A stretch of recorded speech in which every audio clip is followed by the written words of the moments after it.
আসসালামু আলাইকুম প্রিয় দর্শক। এই গরমে লাউয়ের রেসিপি খেলে কিন্তু শরীরটা অনেক ভালো থাকে। শরীরের জন্য ভীষণ উপকারী লাউ। তো এই লাউটা আজকে আমি শুটকি চিংড়ি দিয়ে রান্না করব, ভীষণ মজাদার একটা রেসিপি।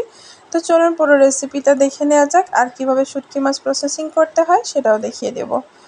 তো প্রথমেই নিয়ে নিচ্ছি একটা লাউ, আর লাউয়ের পুরোটা লাগবে না আমার, অর্ধেকটা রান্না করব। অর্ধেকটা কেটে নেওয়ার পরে আমি পিলার দিয়ে লাউয়ের খোসাটা ছাড়িয়ে নিচ্ছি।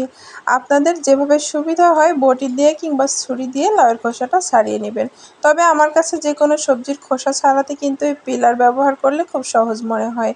লাউয়ের খোসাগুলো কিন্তু আপনারা আলুর সাথে কুচি করে ভেজেও খেতে পারেন। খোসাগুলো সরিয়ে নেওয়ার পরে লাউটা এখন আমি মাঝখান বরাবর অর্ধেক করে কেটে নিলাম। এরপরে এরকম পাতলা পাতলা করে কেটে নিব।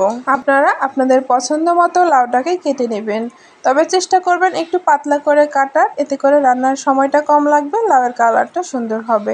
মোটা করে লাউ কাটলে লাউটা রান্না করতে অনেক সময় লেগে যায়, সেক্ষেত্রে লাউয়ের কালারটাও ডিসকালার হয়ে যায়। তাই চেষ্টা করবেন একটু পাতলা করে কাটতে। তো আমি এভাবে কেটে রেখে দিব, আর ছোট করব না, আপনারা চাইলে আরও ছোট ছোট করেও কাটতে পারেন। অনেক সময় দেখা যায় যে সবজি কাটার স্টাইলের উপরেও কিন্তু স্বাদটা অনেকাংশে নির্ভর করে। তো দেখতে সুন্দর লাগলে অনেক সময় খেতে কিন্তু আগ্রহ হয়, বাচ্চারা মজা করে খেতে পারে। তো এ পর্যায়ে চলে যাচ্ছি শুটকি মাছ প্রসেসিং করতে। তো এখানে শুটকি চিংড়ি নিয়েছি। তো চিংড়ি মাছগুলো শুকনো অবস্থাতেই ময়লা আবর্জনা আছে কিনা সেটা বেছে নিতে হবে। এরপর ফুটন্ত গরম পানি দিয়ে প্রায় 15 থেকে 20 মিনিট ভিজিয়ে রাখবো। তারপর কয়েকবার পানি বদলে বদলে চেপে চেপে সেই ময়লা পানিটা ফেলে দিয়ে আবারও মাছটাকে খুব ভালোভাবে ধুয়ে নিব 3-4 বার করে।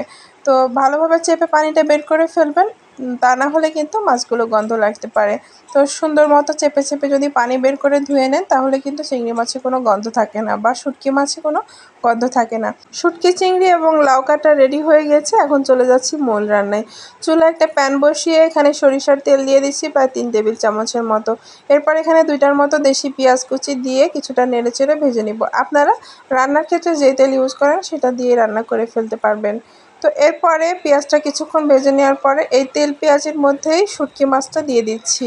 তো শুটকি চিংড়িটা তেল আর পেঁয়াজের মাঝে দিয়ে কিছুক্ষণ নেড়েচেড়ে ভেজে নিলে সুন্দর একটা ঘ্রাণ আসবে, আর রান্না করার পর খেতেও ভালো লাগবে। তো এভাবে আমি প্রায় 2 থেকে 2.5 মিনিটের মতো ভেজে নিব।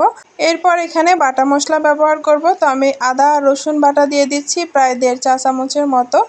এই আদা আর রসুনটাকে তেলের সাথে কিছুক্ষণ মানে কয়েক সেকেন্ডের মতো ভেজে নিব, এতে করে আদা রসুনের কাঁচা গন্ধটা কিন্তু চলে যাবে। আর ভেজে নেওয়া হয়ে গেলে একটু পানি ব্যবহার করব।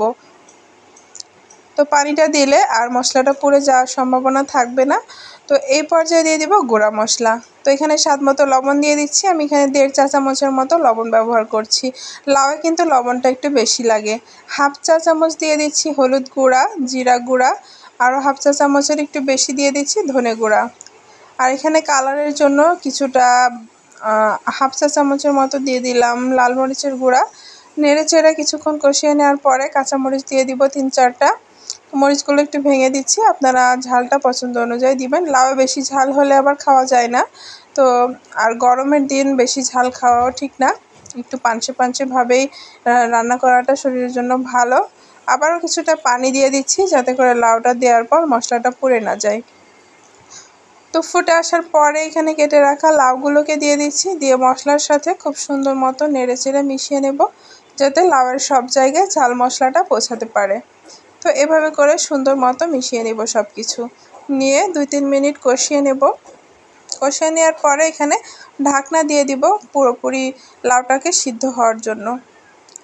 তো এভাবে প্রায় 2-2.5 মিনিটের মতো ঢাকনা দিয়ে রাখার পরে আবারও আমি ঢাকনাটা তুলে খুব ভালো মতো লাউটাকে উল্টিয়ে পাল্টে দিচ্ছি, যাতে নিচের লাউগুলো উপরে আসে আর উপরের লাউগুলো নিচে যায়, খুব ভালোভাবে সিদ্ধ হতে পারে। তো এভাবে করে নেড়েচেড়ে আমি আবারও ঢাকনা দিয়ে দিব, আবারও 2 থেকে 3 মিনিটের জন্য। তো এরকম করে বারবার ঢাকনা দিয়ে দিয়ে আর লাউটা নেড়েচেড়ে কিন্তু সিদ্ধ করে নিতে হবে। প্রায় 90 ভাগের মতো যখন সিদ্ধ হয়ে আসবে কষাতে কষাতে, তখন এখানে ঝোলের পানিটা অ্যাড করব। তো আমি এখানে একটু ঝোল ঝোল রাখবো, তো এই জন্য আমি আমার পছন্দ মতো পানি ব্যবহার করছি। আপনারা যতটুকু ঝোল খেতে চান সেই অনুযায়ী পানি ব্যবহার করবেন। তো পানি দেওয়ার পরে আমি নেড়েচেড়ে ঢাকনা দিয়ে দিব বলক আসা পর্যন্ত। তো বলক এসে খুব ভালোভাবে যখন লাউগুলো সিদ্ধ হয়ে যাবে, তখন কিছুটা ভাজা জিরার গুঁড়া দিয়ে চুলাটা অফ করে দিচ্ছি। আর এই তো ছিল লাউ চিংড়ির ফাইনাল লুক। শুটকি চিংড়ি দিয়ে এভাবে লাউ রান্না করলে কিন্তু ভীষণ মজা লাগে। আর আপনারা চাইলে তাজা চিংড়ি দিয়েও কিন্তু রান্না করতে পারেন।